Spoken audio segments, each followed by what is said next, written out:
Neste educativo, vamos falar sobre dengue, uma doença tropical infecciosa causada por um vírus transmitido pela picada de inseto, que merece atenção e cuidados redobrados de todos nós durante o ano todo. A dengue é uma doença causada por um arbovírus, na verdade é um flavivírus, que a família do vírus da dengue é um flavivírus. Nós temos 4 tipos do vírus da dengue que causam doença em humanos. E a doença é denominada dengue. É uma doença febril, aguda, autolimitada, que se caracteriza basicamente por febre alta, dor no corpo, dor de cabeça e alguns outros sintomas secundários. A dengue é uma doença originária do continente africano e chegou ao Brasil através dos navios negreiros. Nos anos 80, voltou a circular em nosso meio. A dengue faz parte das arboviroses, transmitida por artrópodes. Bem, arbovirose, apesar do nome parece que é de árvore, não é. É um sigla em inglês, Arthropod-borne virus, ou seja, são vírus que são transmitidos por artrópodes. Artrópodes que geralmente são vetores tipo Aedes aegypti, que são alguns insetos. Então o nome vem disso. Existem vários tipos de arbovírus. No Brasil, os mais conhecidos são dengue, zika, chikungunya, febre amarela. No país, os conhecidos, nós temos dengue, zika, chikungunya, febre amarela, agora tem o West do Nilo, que apareceu, o West Nile, né, que apareceu recentemente. Então, e tem outros que aparecem e não aparecem, mas o número é grande que nós temos aqui, que você vê aqui, né? Você tem alguns arbovírus mais típicos na Amazônia, que são restritos na Amazônia. A maior parte deles está na África, desses arbovírus. Tem muitos, por exemplo, o vírus Zika, que está recente para nós, ele é conhecido no continente africano já há 40 anos, 50 anos, e aí que começa a aparecer epidemia. Ele foi identificado lá. Mas são muitos tipos, algumas dezenas de arbovírus. Existem até o momento 5 tipos de dengue, mas os presentes no Brasil são dengue tipo 1, 2, 3 e 4. Então, no Brasil hoje nós temos os 4 sorotipos do vírus da dengue circulando. Nós chamamos sorotipos porque existem anticorpos específicos para cada um dos tipos. Eles são denominados dengue vírus tipo 1, tipo 2, tipo 3 e tipo 4. Nós temos os 4 circulando no Brasil. Nessa estação, nesse verão, o que predomina é o dengue do tipo 2. A dengue é um sério problema de saúde pública e que tem aumentado principalmente nas regiões quentes e grandes centros urbanos do país. Isso é um problema muito grande atualmente de saúde pública.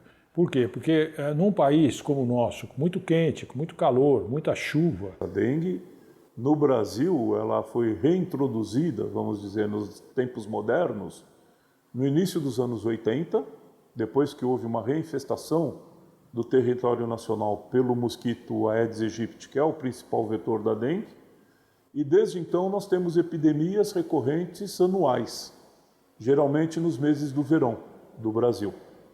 Essas epidemias vêm crescendo em número de pessoas afetadas, chegando em alguns anos no pico em 1.600.000, 1.800.000 casos. Imagina, 1.800.000 casos de pessoas doentes num período de 4 a 5 meses. Isso é uma sobrecarga tremenda para o sistema de saúde.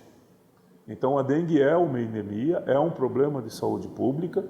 Nos anos de grandes epidemias, leva à necessidade de criação de unidades de saúde móveis, precárias, em tendas de atendimento, tendas de acolhimento, como nós vimos em alguns anos passados. A dengue é uma doença que não é contagiosa, ou seja, que não pode ser transmitida de pessoa para pessoa e também não é transmitida através da água ou alimentos. A transmissão da dengue só acontece pela picada do mosquito Aedes aegypti, que também é o responsável pela zika, chikungunya e a febre amarela. O Aedes aegypti é muito parecido com o pernilongo comum, só que é mais escuro e tem manchas brancas no corpo e nas patas. Ele é um mosquito, um culicídio, que é o gênero do mosquito, pequeno. A marca mais característica dele é que ele tem pequenas listas brancas no abdômen. Quando você vê o mosquito, é um mosquito escuro, preto, com listas brancas ao longo do abdômen, do cefalotórax, e nas articulações das patas. O que diferencia ele do Aedes albopictus é que o Aedes albopictus tem mais manchas brancas nas patas. Então aparece mais o branco dele. Veja outras características do Aedes aegypti. Pica, principalmente nas pernas, tornozelos ou pés, e a sua picada geralmente não dói nem coça.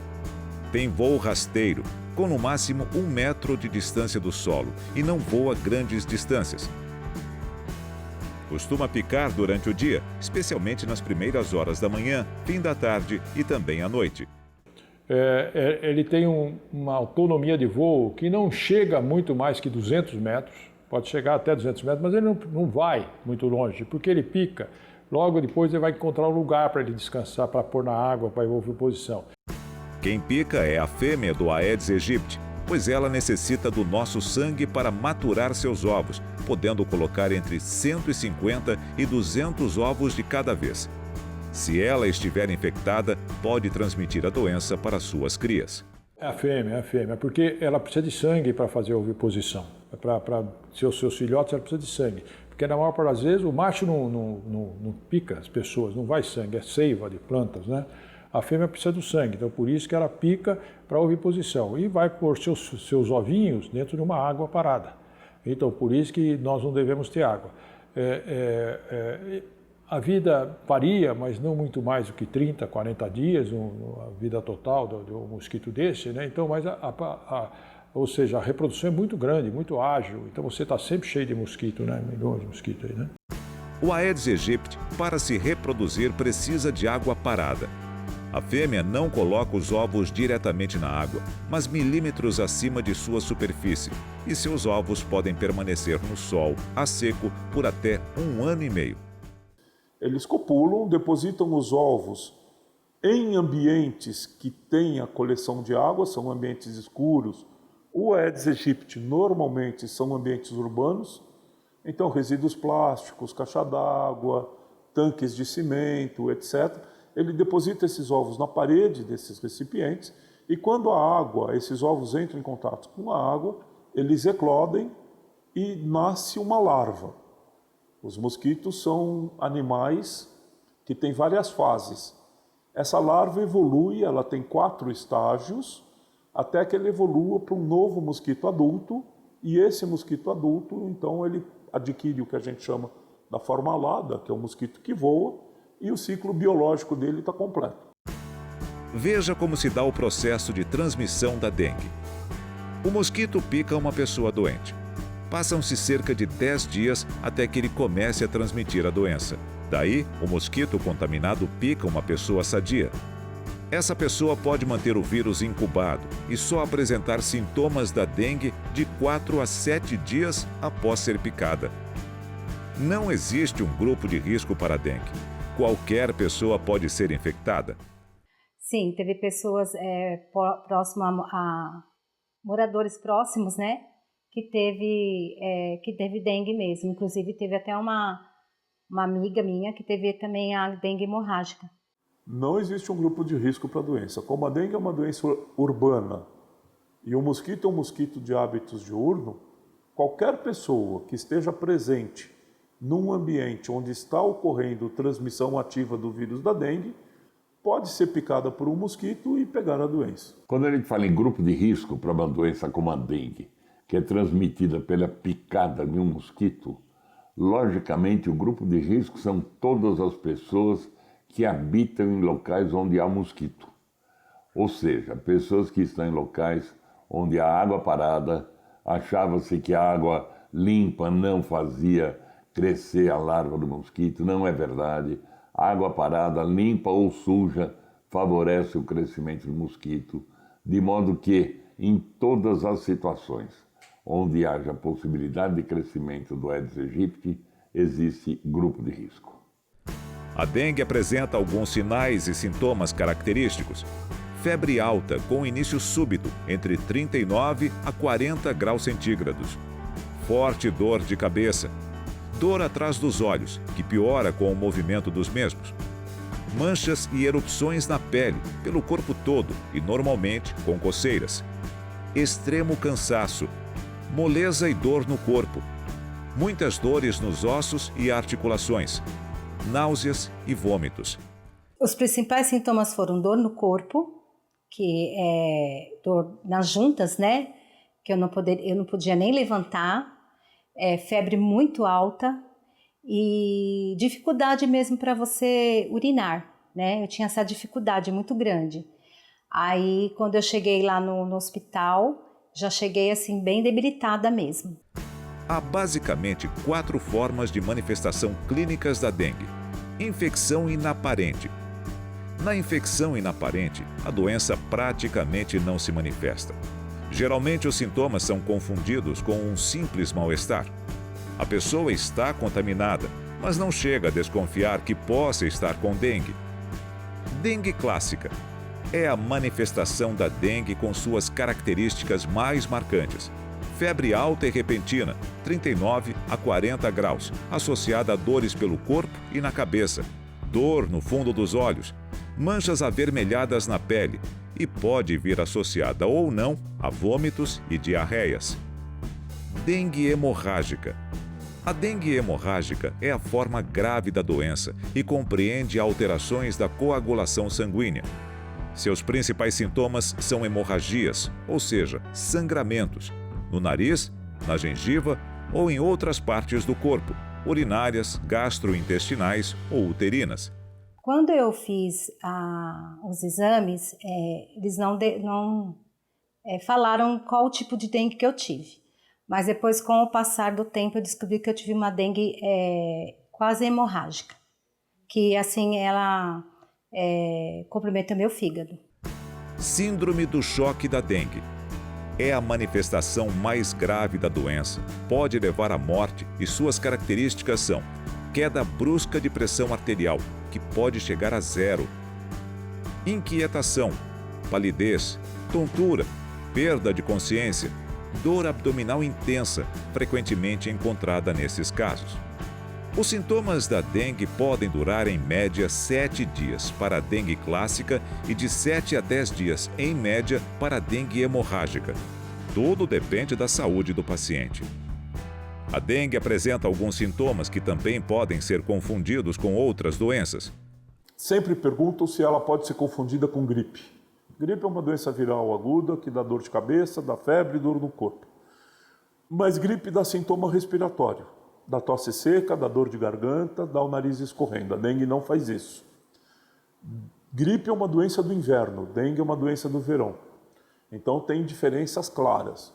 Mas, por exemplo, a dengue pode ser confundida com malária, a dengue pode ser confundida com leptospirose, que são doenças do verão, a dengue pode ser confundida com outras arboviroses, e aí tem uma série de arboviroses. No Brasil, as mais conhecidas hoje, depois que introduziram, é a doença pelo vírus chikungunya e a doença pelo Zika. O diagnóstico da dengue pode ser clínico e também se utilizar testes de sangue para verificar o tipo de vírus infectante. O diagnóstico de dengue ele é feito basicamente na sua fase inicial pelos sintomas clínicos, porque os exames laboratoriais levam tempo para dar resultado. Os exames laboratoriais podem identificar inclusive o tipo de vírus, mas enquanto isso o paciente tem febre alta, tem dor muscular muito intensa, tem dor nos olhos e em quadros mais importantes ele pode apresentar vômito e diarreia. Isso pode levar a uma complicação do quadro. É uma doença que parece uma gripe muito forte, com complicações em função desses sintomas. Se houver o aparecimento de manchas hemorrágicas na pele, aí trata-se de um caso grave que necessita cuidado imediato hospitalar. Outra dúvida comum é se podemos ser infectados por mais de um tipo de dengue e se criamos imunidade para a doença. Qualquer dessas doenças que você pega, você tem imunidade permanente, você não vai ter a segunda vez. Lembrar que dengue são 4, né? Então você pode ter até 4 vezes dengue. 1, 2, 3 e 4.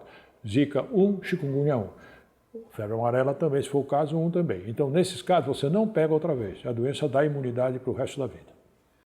Não existe tratamento para o vírus da dengue e o objetivo é tratar os sintomas com medicamentos e hidratação. Os tratamentos realizados, quando você chega no hospital, eles vão te dar, a única coisa que eles vão te dar é o soro, né, para hidratar, só isso. E caso que você tenha febre, são os dipironas, né, para dor, só isso. É exatamente isso. A maior parte dos vírus você não tem um tratamento específico, porque o vírus tem uma característica que ele entra dentro da célula humana, ele se protege na célula humana. Então, quando eu vou dar um remédio para o vírus, geralmente eu estou matando a célula humana. Então, ou seja, por isso que não existe um bom tratamento para vírus. O que a gente faz é sintomático. A medicação da dengue, como toda virose, é uma medicação que tende a manter ou a fazer desaparecer os sintomas. É aquilo que nós médicos chamamos de medicação sintomática. Analgésicos e antitérmicos, basicamente. Importante, em viroses existe um medicamento que não deve ser utilizado, que é o ácido acetil salicílico. Em casos mais graves de dengue, o paciente pode precisar de internação e cuidados especiais. À medida em que vai ficando mais grave a dengue, eu preciso de uma observação mais próxima desse indivíduo, até eventualmente ser necessária a internação. E nesses indivíduos, o fundamental é a reposição de volume, porque ele perde o volume do sistema intravascular para o extravascular. Então eu tenho que devolver esse volume para ele manter uma boa condição circulatória e não desenvolver as complicações que vão pôr em risco a vida dele. Em alguns casos, a dengue pode deixar sequelas e até mesmo levar à morte. As principais complicações do vírus da dengue é uma doença sistêmica com uma hiperresposta inflamatória do organismo. A gente reage muito intensamente ao vírus. E isso leva a uma endotelite. O que é uma endotelite? É uma inflamação dos vasos sanguíneos. E essa inflamação dos vasos sanguíneos, da parede dos vasos sanguíneos, que é o que caracteriza a dengue grave, ela tem duas consequências. Ela pode levar a uma perda de fluido do sistema vascular para o sistema extravascular e, no caso mais grave, isso leva a uma condição que nós chamamos de choque, que é uma hipotensão, baixa da pressão arterial, aumento da frequência cardíaca e uma má condição de perfusão sanguínea dos órgãos viscerais que são importantes, rim, coração, pulmão, e aí um sofrimento desses órgãos. Essa é uma condição grave. E uma outra condição grave é a hemorragia. Quando essa lesão dos vasos sanguíneos é importante na presença de algumas outras condições, pode ter extravasamento de sangue e isso se exteriorizar através de manchas na pele, que são as petequias, manchas nas esclerooculares ou na mucosa oral, sangramento no trato gastrointestinal, seja por vômito ou por evacuação com sangue, sangramento vaginal nas mulheres, enfim, que são situações graves. Então, depois de um tempo, de uns anos, né, eu resolvi fazer uma cirurgia de redução do estômago. E através dessa cirurgia, o médico viu que o meu fígado estava muito comprometido e eu fui procurar o hepatologista. E a hepatologista, com os exames, descobriu que através da dengue eu tive uma dengue hemorrágica e eu tive uma cirrose hepática. A dengue é uma doença perigosa. E outro cuidado que devemos ter é com a automedicação, principalmente com o uso de remédios à base de ácido acetil salicílico. A automedicação é um risco muito sério. Se a pessoa acha que vai tomar um antibiótico porque tem febre, esse antibiótico não tem ação nenhuma sobre o vírus, vai selecionar bactérias resistentes no organismo dela, além de que outras medicações, como todos os salicilatos, podem ter efeitos colaterais muito indesejáveis. Existe uma vacina para a dengue, mas ainda não é muito recomendada por órgãos de saúde. Espera-se que em breve o Instituto Butantan e laboratórios internacionais lancem novas alternativas. Existe hoje uma vacina disponível, foi lançada mundialmente há 4 anos atrás, se eu não me engano. Ela é disponível no Brasil, ela é aprovada pela Anvisa e aprovada pela Conitec, mas não incorporada ao Programa Nacional de Imunização. Aí é por características próprias da vacina que a gente precisaria de um tempo maior para discutir. E existe uma vacina que está sendo produzida pelo Instituto Butantan, está em fase final de testes, A gente imagina que ela deve estar liberada para uso dentro de 2 ou 3 anos e que seria uma outra alternativa. Existem algumas outras iniciativas mundiais em laboratórios internacionais. Hoje nós temos 4 vacinas da dengue que estão quase em vias de se tornarem comercialmente disponíveis. Enquanto não temos uma vacina eficaz, é fundamental adotarmos medidas para a prevenção pessoal e eliminação dos criadouros do mosquito Aedes aegypti. Vamos lembrar as principais medidas que devemos adotar no dia a dia. Utilização de repelentes. Elimine os pratos de vasos de plantas ou coloque areia grossa até sua borda. Evite plantas aquáticas, cultive-as na terra. Evite também ter bromélias em casa e no seu jardim. Elas acumulam água. Deixe garrafas com a boca para baixo e outras embalagens recicláveis em locais cobertos. Jogue cloro na água da piscina quando em uso e deixe-a coberta. Tampe bem a caixa d'água da sua casa. É importante que as tampas e as caixas não tenham rachadura ou furos. Faça furos nos pneus para não acumular água dentro deles ou guarde-os no lugar coberto. Não deixe brinquedos na chuva. Eles podem ter partes que acumulam água.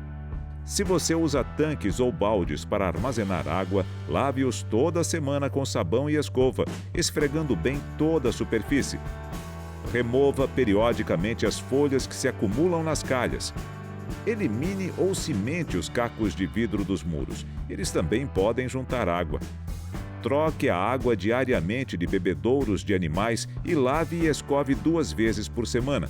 Não jogue lixo na rua, terrenos baldios e córregos. Fique sempre atento. Elimine qualquer fonte de água parada. Outra medida importante e eficaz de proteção contra o Aedes aegypti é utilizar repelentes. Isso mesmo, se você usar repelente, você pode usar o repelente e que o Aedes não vai te picar com o repelente, né? Então, ou seja, o repelente é absolutamente indicado para as pessoas que, se você não tiver outra alternativa, para a região de Aedes. Então, primeira coisa, repelente tem que ser usado em toda a área de pele exposta e nas roupas, para evitar que o pouso do indivíduo, por exemplo, com uma camiseta como eu estou, ele pode pousar na camiseta e me picar do mesmo jeito, tá certo? Ele tem que ser reaplicado no intervalo recomendado pelo fabricante. Agora, uma orientação para a prevenção da picada do mosquito em crianças e bebês. A prevenção da dengue em criança tem várias medidas que devem ser tomadas. Evitar a presença do mosquito, que todos já vimos, evitar a presença de água parada, é possível crescimento de larva, proteção mecânica com véus, com coisas que cubram o berço, colocar a criança para dormir numa altura maior de 1 metro, porque o mosquito não voa além disso, repelente na pele e inseticida dentro de casa. Essas são as medidas fundamentais que devem ser tomadas para prevenir o aparecimento da dengue em crianças. O conhecimento é um grande aliado de nossa saúde. Se você quiser saber mais sobre a dengue, procure obter mais informação no núcleo de saúde de sua cidade. Mas aproveite e já anote algumas dicas. Hospital das Clínicas da Faculdade de Medicina da Universidade de São Paulo, através do sistema CROSS. Site cross.saude.sp.gov.br. Hospital São Paulo, Hospital Universitário da Unifesp. Site hospitalsaopaulo.org.br. Superintendência de Controle de Endemias, SUSEM. Site saude.sp.gov.br. SBP, Sociedade Brasileira de Pediatria. Site sbp.com.br. SBI, Sociedade Brasileira de Infectologia. Site infectologia.org.br. Para acabarmos com a dengue, requer uma união de esforços, empenho e providências por parte do governo e da sociedade. É importante que você que está nos vendo aqui, que está nos ouvindo, que tenha a consciência que dengue é um problema de todos nós. E que se nós não quisermos ter dengue, nós não podemos ter em casa águas paradas que facilitam a proliferação do Aedes aegypti.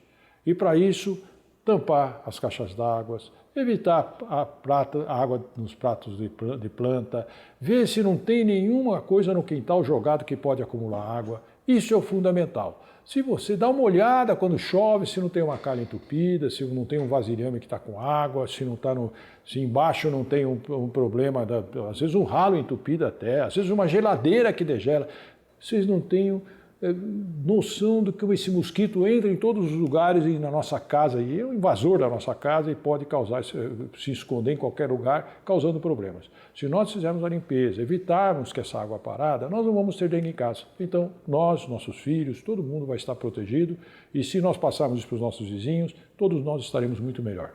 Então, é a limpeza da casa, não deixando vasos, né, não deixando entulhos, né, nas proximidades, e também usando repelente, né? E você se hidratar também. Eliminar os criadouros do mosquito transmissor do vírus da dengue é uma medida eficaz, porém necessita de cuidados permanentes o ano todo. Faça a sua parte mantendo a sua casa limpa e se prevenindo. Não deixe a dengue fazer mais estragos.